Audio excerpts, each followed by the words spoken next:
जब कोई हमें छोड़कर जाता है ना तो सबसे कॉमन सलाह क्या मिलती है? यही कि बस उन्हें भूल जाओ। लेकिन जिसने भी ऐसा करने की कोशिश की है वो जानता है कि ये सुनने में जितना आसान है, करने में उतना ही नामुमकिन सा लगता है। तो आज हम इसी बात को समझने वाले हैं कि भूलने की कोशिश का ये भ्रम आखिर है क्या, और एक दर्दनाक अतीत से उभरने का असली रास्ता क्या है। पर सोचिए, क्या हो अगर हीलिंग का असली राज इस आम सलाह के ठीक उल्टा हो।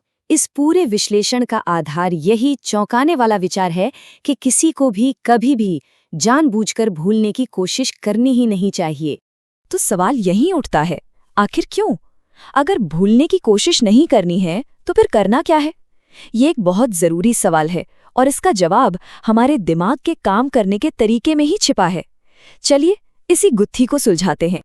तो ठीक है, आते हैं हमारे पहले हिस्से पर, भूलने का विरोधाभास। यहाँ हम इस पहेली को थोड़ा और गहराई से समझेंगे और जानेंगे कि आखिर क्यों किसी को भूलने की हमारी पूरी कोशिश ही हमें उसी याद में और ज्यादा उलझा देती है। यही इस पूरी पहेली का सेंटर पॉइंट है। जब कोई इंसान किसी को भूलने पर जोर देता है ना, तो अनजाने में वो उस याद के साथ अपने कनेक्शन को और ज्यादा गहरा बना रहा होता है। ये बिल्कुल एक मानसिक जाल जैसा है, जिसमें जितना छटपटाओ उतना ही फंसते चले जाते हो।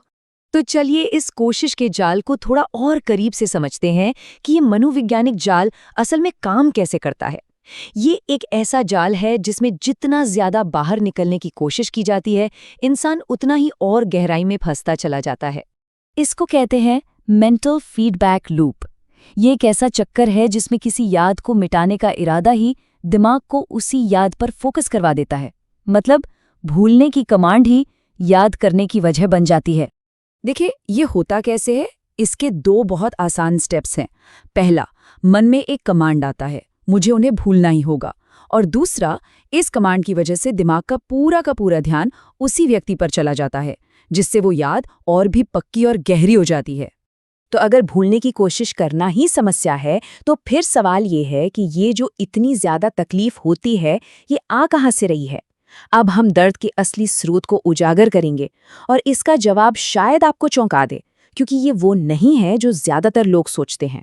यहाँ पर ना एक बहुत ही दिलचस्प तुलना है।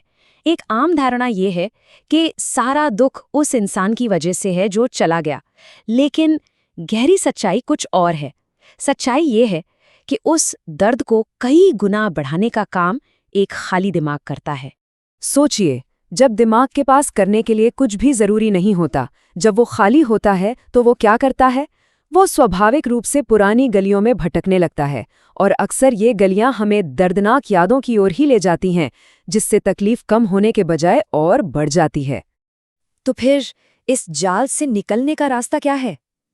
जवाब भूलने में नहीं, बल्कि जुड़ने में है।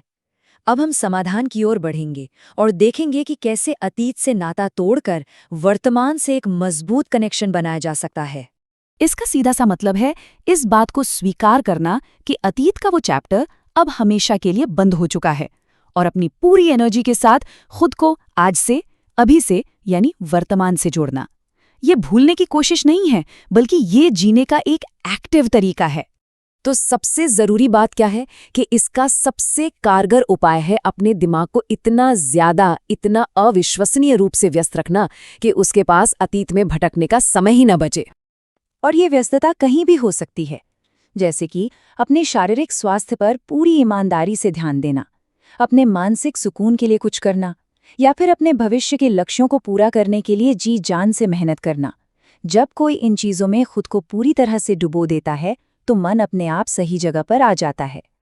तो ये पूरी प्रक्रिया सिर्फ जख्म भरने की नहीं है। नहीं, ये कुछ नया, कुछ सुंदर बनाने के बारे में है।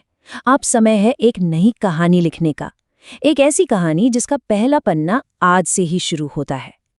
और ये बात इसे कितनी खूबसूरती से बताती है कि उस दरवाजे को देखना बंद करना होगा जो हमेशा के लिए बंद हो चुका है, क्योंकि सारी ऊर्जा और ध्यान सामने खुले हुए नए दरवाजों पर लगाना है। क्योंकि होता क्या है ना कि जब कोई इंसान पूरी ईमानदारी से अपना एक खूबसूरत जीवन बनाने में लग जाता है, तो दिमाग के पास पुरानी यादों में फंसे रहने की फुर्सत ही नहीं बचती। हीलिंग अपने आप होने लगती है, एक साइड इफेक्ट की तरह। और आखिर में जो अंदर के घाव हैं, वे अपने आप बिल्कुल नेचुरली, बिना किसी जबरदस्ती के, खुद ब खुद भरने लगते हैं। समय और सही दिशा में लगाई गई ऊर्जा ही सबसे बड़ी मरहम होती है। तो सवाल ये नहीं है कि कैसे भूलें, असली सवाल तो ये है कि आज कौन सी खूबसूरत नई कहानी शुरू की जा रही है, और इसका जवाब और इसकी कलम हर किसी के अपने हाथों में है।